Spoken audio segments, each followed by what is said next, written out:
Voilà. Europe 1, 16h, 18h. On marche sur la tête. Cyril Hanouna. On marche sur la tête, 01 80 20 39 21. Vous nous appelez sur Europe 1, on est en direct, bien entendu. Il fait beau aujourd'hui. Par contre, c'est le dernier jour, il paraît. À partir de demain, il va neiger, il paraît. Les seins de glace, c'est le. Enfin, pas neiger, mais non, il va pleuvoir. Il va pleuvoir de fou, il paraît. Ouais, ça y est, là, il va faire pas la semaine prochaine, il va pas faire beau du tout. Toute la semaine ? Terminé. La semaine prochaine, c'est col roulé, là, terminé, les conneries, là, la chemise ouverte, etc. C'est fini. À ce point-là. Ah, bah oui, Corinne est arrivée au mauvais moment, la pauvre. Elle va passer ou peut-être un bon moment, parce que comme il va pas faire beau, elle va rester à l'intérieur, à la maison. Elle va connaître les giboulées d'avril. Les giboulées de mars. La pauvre. C'est quoi la pauvre, ouais. Enfin. Franchement, Mais qu'est-ce que c'est ? j'ai eu la chance de voir Olivier d'Artigol dans une piscine, je peux vous dire. C'est pas mal. C'est pas mal. Je peux vous dire, la petite sirène n'a qu'à bien se tenir.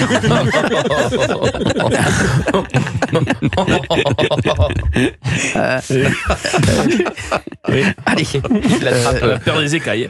Merci. Le parti a-t-il un problème ? La LFI a-t-il un problème avec les journalistes et la liberté de la presse ? Éric Tegner est avec nous. On a consacré une large page à ce qui s'est passé avec les journalistes de Frontières à l'Assemblée nationale avant-hier. Et Yael Braun-Pivet, la présidente de l'Assemblée nationale, a réagi une fois de plus sur France 5. Je comprends pas en fait Yael Braun-Pivet. Je sais pas ce qu'elle a. Je sais pas. Et puis surtout, elle dit un peu tout et son contraire. Le matin, elle dit une chose et le soir, elle dit l'inverse. Exactement. Ça, c'est l'école Emmanuel Macron. C'est lui en même temps. C'est normal. C'est l'école. Parce qu'elle a dit, j'ai pas fait exfiltrer les journalistes de Frontières. Puis le soir, elle dit, je les ai fait évacuer parce qu'il y avait un risque de sécurité. Elle dit dans un communiqué, je vais peut-être leur retirer leurs accréditations. Puis le soir, finalement, elle dit non, je ne vais pas leur retirer leur accréditation. Donc, mais ce qui permet, quel que soit l'endroit où tu te situes, à un moment de la journée, tu es d'accord avec elle. Oui, exactement. C'est exactement ça. Bravo. Allez, on l'écoute. Moi, je me situe dans l'état de droit et dans mes prérogatives de présidente de l'Assemblée nationale. L'Assemblée, c'est le lieu démocratique par excellence. Et donc, tout organe de presse, tout journaliste qui dispose d'une carte de presse a le droit d'y pénétrer et d'y travailler. Et quelle présidente de l'Assemblée nationale je serais si je faisais le tri entre les organes de presse à partir du moment où ils sont enregistrés et habilités. Même s'ils provoquent le désordre. Eh bien après, je dois m'assurer justement du maintien de l'ordre à l'Assemblée nationale, du fait que les députés puissent accéder à l'hémicycle. On a eu des difficultés hier, et donc j'ai fait évacuer les 10 journalistes lorsque l'on a vu que leur présence causait un trouble à l'ordre public. Mais donc ça, mais sans les interdire après. Mais bien évidemment, nous sommes dans une démocratie et il me revient le fait de garder cet état de droit et d'être gardienne du fait que l'Assemblée nationale est un espace démocratique. Vous imaginez quelle présidente de l'Assemblée nationale je serais et quelle critique vous pourriez m'adresser si je me mettais à interdire des organes de presse et à des journalistes de rentrer à l'Assemblée nationale ? Vous seriez les premiers, et très légitimement, à hurler au scandale, et vous auriez raison. Oh là, quelle flemme. Alors on comprend pourquoi C'est à vous ne marche pas du tout. C'est à vous qui est catastrophe d'audience. Catastrophe, C'est à vous. D'ailleurs, depuis l'arrêt de TPMP, d'ailleurs, ni Quotidien, ni C'est à vous ne cartonne. Au contraire, ils ont perdu des téléspectateurs. Et C'est à vous, c'est devenu... Parfois, ils font moins du million. Ils sont parfois à 900 000. Bon, on vient d'écouter un extrait, là. Putain, faut être solide sur ses appuis. Là, j'ai décroché, moi j'ai zappé 18 fois depuis là. Là, je suis sur Wikidien en train de voir graines d'abru. Mais le problème, c'est qu'elle dit oui, mais non, mais oui. Ah non, mais même au-delà de ça. Moi, ce que j'aime bien, c'est la question de Patrick Cohen, qui est magnifique, qui lui dit même quand il cause le trouble, c'est-à-dire que déjà il prend parti. Bien sûr. Voilà. Ah oui, c'est mais ça ils vont réécrire le récit comme à chaque fois. Exactement. Éric Tegner, vous avez entendu la question de Patrick Cohen. Qu'est-ce que vous en pensez ? Ah mais c'est sûr. On sent qu'à ce moment-là, Yael Braun-Pivet, elle est obligée d'aller dans son sens. En fait, voilà, c'est lui qui va dicter la morale. Mais c'est ça qui est fou. C'est ça qui est fou, Éric Tegner. Vous avez raison. C'est-à-dire que je les vois. C'est incroyable parce que eux, ils ont un discours pour chaque chaîne. Quand ils sont sur France 5, ils sont quand ils sont sur France 5, ils sont socialistes. Quand ils sont sur Arte, ils sont communistes. Quand ils sont sur C8, ils sont. Non mais sérieux, il y a un ministre que je ne nommerai pas, qui est le meilleur là-dedans. Si, c'est vrai. Allez. Qui peut être de gauche dans certains médias et de droite dans d'autres. Je sais qui c'est. C'est un ministre que vous aimez bien. C'est un ami. Voilà. C'est un ami. On s'était fait la réflexion. Et je l'adore. Et on s'était fait la réflexion. Il est. Mais c'est vrai que c'est fou. Mais c'est fou. Voilà. Donc c'est ça, Éric Tegner. Oui, et ce qui est marrant, c'est de voir Patrick Cohen ensuite qui acquiesce. C'est-à-dire que, voilà, elle a dit ce qu'il faut. Et effectivement, c'est une énorme fake news. C'est-à-dire que qu'est-ce qui s'est passé? Il y a le service de sécurité de l'Assemblée nationale qui allait voir mes journalistes et qui leur a dit pour votre sécurité, on doit vous évacuer. Et ensuite, qui leur ont dit vous avez respecté toutes les règles. Ils ont été obligés quand même d'escorter avec la police les journalistes jusqu'à la voiture. Donc quand Yael Braun-Pivet essaie, en fait, elle veut tellement donner des gages à cette gauche. Parce qu'elle peut pas nous enlever les accréditations. C'est une fake news, c'est impossible. Ça serait une honte. Et donc, elle leur donne des gages en inventant quelque chose qui ne s'est pas passé. Ça veut dire non, elle n'a pas décidé de nous expulser parce que le trouble à l'ordre public, c'était quand même ces députés, parce que c'est eux qui se sont pointés. Et dans les manifestants, on n'en parle pas assez, mais il y avait un homme, c'est Richie Thibault. Vous savez, c'était le collaborateur d'Ercilia Soubey qui était interdit normalement d'Assemblée nationale. Il était pas stagiaire chez moi, celui-là. Arrête. Je crois que je le connais. C'est Richie Thibault. Il est venu sur votre plateau, ça c'est sûr. Oui, non, mais je sais plus. Il y avait un truc avec lui. Je crois qu'il était. Il avait fait un happening, il me semble, sur votre plateau. Je crois que c'était un chanteur de variété, Richie Thibault. Je crois qu'il est. J'ai cru qu'il faisait la tournée des années 80. Non, mais ça, je connais. Richie Thibault. Il y aura Julie Pietri, venez toi. Et juste après, il y aura Richie Thibault avec l'enfant et le caillou. Et quand dans le communiqué, il y a une Braun-Pivet fait un parallèle entre vos équipes et celle, par exemple, d'Élise Lucet, et manifestement parle de provocation, qu'est-ce que vous répondez? En fait, c'est absolument ridicule. On n'est pas venu faire des tests de drogue. Peut-être qu'elle pense qu'on devrait, mais c'était pas l'objectif. Là, on est venu, on s'est dit, on a respecté les règles, on est arrivé. D'ailleurs, elle ne conteste pas. Elle dit pas qu'il y a un problème de carte de presse. Elle dit pas qu'on a filmé au mauvais endroit, etc. Là, ce que je note quand même, c'est que ce sont les députés qui sont allés voir Louise Maurice. Louise Maurice, Lecoq, l'autre député PS dont j'ai oublié le nom de Rennes, personne la connaît. Et si elle m'avait dit je vous les ai interviewés, je lui aurais dit non, ça va pas faire de vues, ça intéresse personne.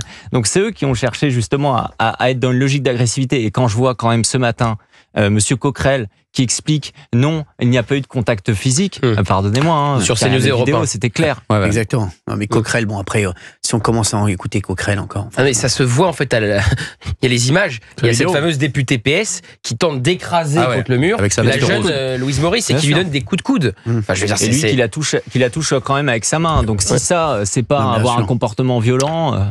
Et non, c'est vraiment oui. Allez, on a des auditeurs en ligne, s'il vous plaît. On a Wilfried de Bordeaux. Pas encore, qui arrive là, qui est en train de téléphoner. Je peux vous raconter une autre histoire si vous voulez sur la France Insoumise. Il y a mon camarade de CNews, Yohann Usaï, qui s'est pris plusieurs attaques d'Aymeric Caron, donc député apparenté à LFI, qui d'abord l'a traité d'ordure sur Twitter, parce qu'il avait tenu des propos sur, vous savez, le nouvel happening de la France Insoumise à l'Assemblée nationale où ils ont montré des enfants de Gaza. Et Yohann avait souligné qu'il n'avait jamais montré les visages des otages et pire que ça pouvait les déranger. Et il avait expliqué qu'il ne s'intéresse pas aux otages parce qu'ils sont juifs. Donc il l'a d'abord traité d'ordure et ensuite après il lui a répondu en disant on a un dossier sur vous, Yohann Usaï. Vous êtes d'accord qu'on est plus proche du comportement de mafieux que de député? On a un dossier sur vous. Mais c'est de l'intimidation, de la menace, c'est toujours pareil. C'est la stratégie de l'intimidation de la France Insoumise. C'est exactement ça. Non mais c'est sûr, mais c'est toujours pareil. C'est toujours pareil, on est d'accord. Depuis la dissolution, je rappelle que le premier jour à l'Assemblée nationale, le premier, tête contre tête entre Sébastien Delogu et un Benjamin RN de l'Assemblée qui faisait 2 mètres de moins que lui. Il lui fait un tête contre tête. Premier jour. Ah, c'est qui en ligne là? Ah, mais il vient du South-Ouest? D'accord. Du Sud-Ouest. Merci. Bonjour Wilfried, merci. Bonjour. Ça va bien Wilfried? Ouais, ça va, merci. Vous venez d'où Wilfried? De Bordeaux, la Gironde. South-Ouest? Toujours pareil. Non mais ils ont mis South-Ouest sur mon truc. Oui, voilà, c'est ça. Voilà. Les filles sont en anglais maintenant. Non mais sérieux, attendez, il y a qui? Donald Trump en revue ou quoi? Non mais c'est fou ça. Alors comment ça va à Bordeaux? Ouais, ça va. J'ai sévi moi sur Bordeaux. Moi j'habitais sur Bordeaux là un moment là. Pardon? Il y a longtemps, bien sûr, j'étais avec une Bordelaise moi pendant des années. Oui. C'est la meilleure belle région, Bordeaux. Il y a longtemps, mec. Vous aviez posé vos bagages là-bas, carrément? Non, mais je faisais des allers-retours comme Corinne le fait pour Olivier. Moi, je connais un de tes collaborateurs, très bien. Qui ça? Mais qui était de notre région. Non, c'est Bernard Montiel. Ouais, Bernard Montiel. Moi, on se connaît. C'est vous qui tenez le point soleil de Bordeaux? Non, il venait quand j'étais plus jeune et que j'étais au restaurant au Cap Ferré, il venait manger au restaurant. Ah, il mange beaucoup, oui. Il mange beaucoup. On l'embrasse d'ailleurs, Bernard Montiel, qui doit nous écouter là actuellement. Je sais qu'il est... quelqu'un de très gentil. Ouais, il est hyper sympa. Puis de toute façon, il n'a pas de raison d'être méchant, vous savez. Il a la belle vie. Il a été invité à des cocktails pendant 20 ans de sa carrière. Il n'a jamais dépensé 1 euro pour manger du caviar. Si vous le voyez, caviar à la louche, donc c'est bon. Vous le demanderez les bonnes soirées qu'il a passées au Centaure. Ah, au Centaure, bien sûr. Je vais lui demander, tiens. Apparemment, au Centaure, c'était chaud. Oui, c'était chaud. Ah oui. C'était des bonnes soirées. Une info. Ah ouais, écoutez, là on a une info quand même. Le Centaure. D'accord, non, mais rien de méchant, hein. Rien de méchant. Je veux pas te dire son Wilfried, on va en parler dans un instant. Faut quand même faire gaffe, vous êtes jamais à l'Amérique avec. Ah, tout de suite, sur Europe 1, Wilfried, on va en savoir. 16h, 18h. Cyril Hanouna sur Europe 1. Europe 1, 16h, 18h. On marche sur la tête. Cyril Hanouna. Merci d'être avec nous sur Europe 1, 01 80 20 39 21. Il y a Wilfried de Bordeaux qui est avec nous et qui voulait réagir. On est avec Eric Tegner, directeur de la rédaction de Frontières. Et c'est vrai qu'on parlait de la LFI, le parti a-t-il un problème avec les journalistes et la liberté de la presse? On le voit, il y a quand même un problème à ce qu'on voit. Mais Wilfried voulait réagir là-dessus. Oui, je trouve que c'est de plus en plus grave. Surtout même il n'y a pas que la LFI, il y a même les écologistes, certains socialistes. Ça devient grave à gauche parce que ils sont soi-disant le parti de l'humanisme et de la tolérance, et on voit qu'ils sont tout le contraire de tout ça. Donc il y a même plus de débat. On peut même plus débattre avec ces gens-là parce que c'est à celui qui crie le plus fort qui a raison. Et c'est leur théorie à eux. Donc moi, ils m'inquiètent et je trouve que ces gens-là très dangereux. C'est sûr. Et je vais vous dire, moi je voudrais dire quand même un mot aussi de renaissance, parce que mine de rien, moi il me pose un problème. Ils sont toujours un peu, voilà, quand on a vu la réaction d'Yael Braun-Pivet, on voit, voilà, c'est toujours un peu quand même, voilà, c'est pas très franc tout ça. Ils ont besoin d'eux pour les élections. Voilà, c'est surtout ça. Ils ont besoin d'eux. Donc le front républicain, il marchera encore, soi-disant le front. Et c'est Magouille et compagnie. Donc il y a pas photo. Ils voient tous leur futur, leur place. Donc je vais pas trop les embêter parce que peut-être qu'ils pourront se désister à un moment donné pour moi. C'est ça. C'est horrible. Il y a plus de débat. Dès qu'on est de droite, on est d'extrême droite. C'est ça. Voilà, il y a pas photo. C'est terrible. Je sais pas si tu as vu, Cyril, mais tu es une jurisprudence en Europe. En Pologne, 2 chaînes de télé j'ai vu exactement. J'ai vu ça exactement. C'est fou. Voilà, c'est absolument fou. Voilà. Exactement, j'ai vu ça cette nuit. Voilà. Et l'Europe qui se donne leçon de la démocratie, c'est scandaleux. C'est scandaleux. Ça devient de plus en plus barjot. On vit une époque vraiment formidable. Formidable, oui, c'est sûr. Merci Wilfried. Merci Wilfried d'avoir été avec nous. Je vous fais un gros bisou Wilfried, bon week-end. Merci, au revoir. Eric Tegner, vous voulez réagir à ce qu'a dit Wilfried, à ce que j'ai dit sur Renaissance peut-être? Vous avez parfaitement raison. En fait, imaginez, si on est dans un cas où il y a quand même une jeune journaliste de 24 ans qui se fait bousculer par des députés communistes devant près d'une centaine de personnes avec des drapeaux CGTistes qui leur disent « frontières dégage » et qu'à ce moment-là, le député de Renaissance qui passe sa vie à dire qu'il est dans le camp de l'humanisme ne réagit pas. Bon, voilà, on a compris. Aujourd'hui, il y a un arc, en fait, ça part de l'extrême gauche et c'est en train de tout simplement d'être institutionnalisé. Vous savez, ce qui nous arrive, ça a commencé quand? Ça a commencé il y a un mois. Il y a les amis du Parti Socialiste, la Fondation Jean Jaurès, ils ont fait un rapport, à chaque fois c'est la même chose, un rapport disant qu'on était anti-républicain et qu'il fallait nous interdire. Ensuite, il y a les journalistes qui font des enquêtes, puis il y a les manifestations et après il y a les politiques qui arrivent, un petit peu comme M. Coquerel ce matin, et qui disent « oui, mais il y a des rapports, il y a des enquêtes étayées, etc. » Et face à ça, effectivement, les députés Renaissance ne disent rien. Et au bout du compte, on arrive vers quoi? Potentiellement, moi je le crois vraiment, vers des restrictions. Voilà. C'est-à-dire de faire en sorte de contrôler les agréments presse, de contrôler l'octroi des cartes de presse, parce que quand on dit ce sont des faux journalistes, ce sont des faux médias, en fait, on est dans quel monde? Mais on l'a vu avec la fermeture de C8, quels députés Renaissance sont montés au créneau? Il y a eu Carl Olive et Maud Bréjon. Et Maud Bréjon. Voilà, ils sont deux. J'ai député Renaissance, je leur ai envoyé des SMS en leur disant « bon, j'ai pas vu ton tweet ». Peut-être que je me suis trompé. Non. Et il y en a un, il a surréagi en me disant ah mais non, je comprends pas, va voir mon fil. Et sur son fil, il y avait juste un retweet de Naïma Mouchou. Je me dis aussi, ceux qui pensent réagir fermement pour soutenir, font pas grand-chose. Naïma Mouchou, c'est la vice-présidente de l'Assemblée nationale. Elle est du parti d'Édouard Philippe. Et elle a pris Horizon. Elle a été... Elle a pris ses distances, bien sûr. Elle a pris ses distances avec Yael Braun-Pivet, présidente de l'Assemblée nationale. Sur ce sujet, elle a vraiment été... En rappelant bien que la liberté de la presse, c'est pour tout le monde. Ce n'est pas à géométrie variable. Bravo à elle, en tout cas. On va se retrouver dans un instant. Je crois qu'il y a une petite pause d'une minute, là, tout de suite sur Europe 1. 16h, 18h. Cyril Hanouna sur Europe 1. Leclerc, bonjour. Attention, ne laissez jamais vos fraises gariguettes françaises sur la table. Ah bon, pourquoi ? Moi je l'ai fait et ce matin, il n'y en avait plus. Ah, je comprends. Eh bien, revenez vite. Du 11 au 13 avril, la barquette de 250 grammes de fraises gariguettes françaises est à 2,49 €. Et chaque semaine, profitez en plus de 10% de tickets Leclerc sur tous les fruits et légumes à activer dans votre appli Mon Leclerc. Chez Leclerc, le goût du frais, ça se défend tous les jours. Soit 9,96 € le kilo, catégorie 1, modalité magasin et drive participant sur www.e.leclerc. Chez Action, vous trouverez des petits prix pour un grand printemps. Des pots de fleurs pour plus de couleurs dans votre jardin, des jeux de plein air pour s'amuser pendant des heures ou de la belle vaisselle pour vos repas en plein air. Tout ce dont vous avez besoin pour votre jardin ou votre balcon se trouve dans un magasin ou sur l'appli Action. Action, petit prix, grand sourire. Peugeot. Vous êtes au volant et vous croisez la Peugeot 208.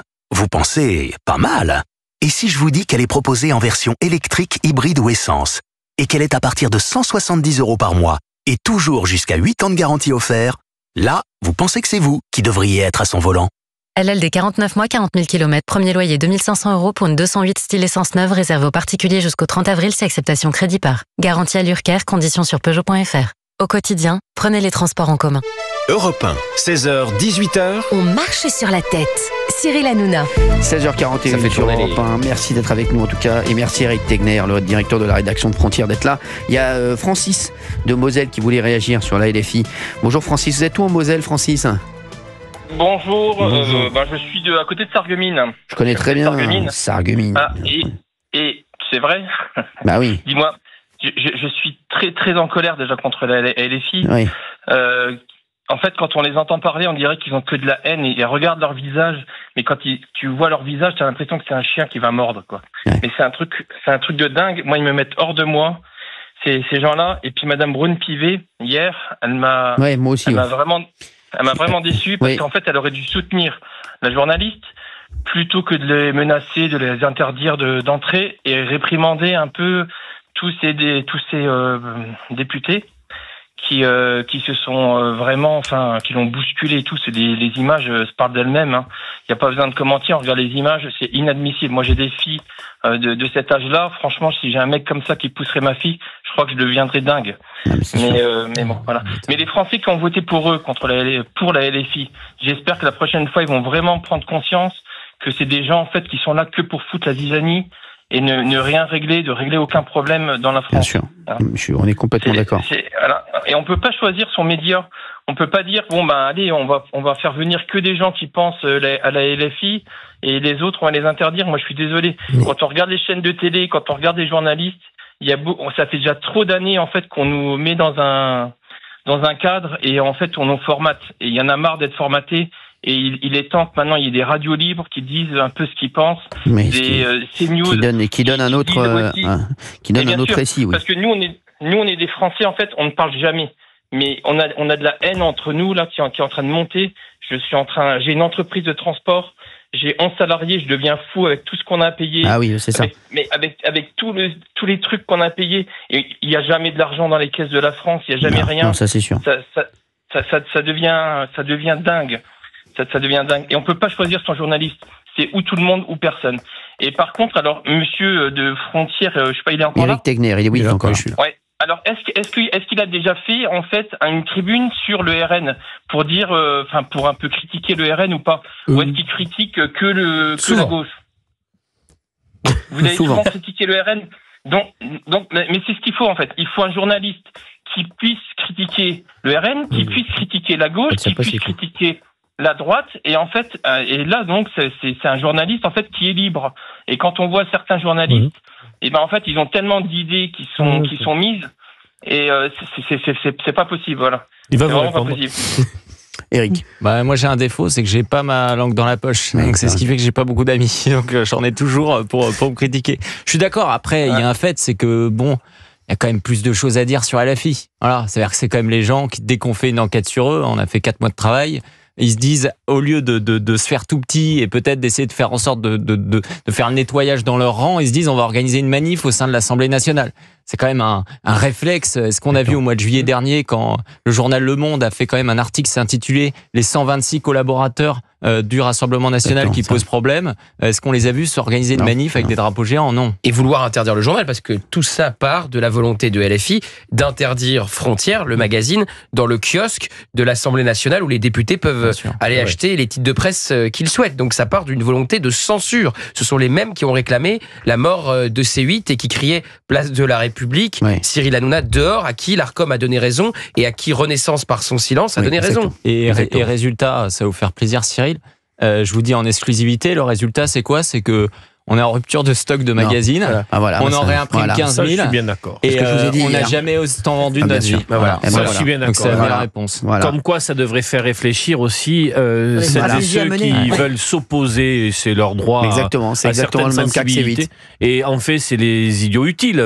Je pense que la journée n'a pas été sympa, certainement pour vous, mais au final, vous en sortez renforcé. Bien sûr. Très certainement. Oui, parce qu'on a montré que les journalistes, ils avaient quand même du sang-froid. On a mis en valeur des gens comme Louise Maurice, qui est une super journaliste.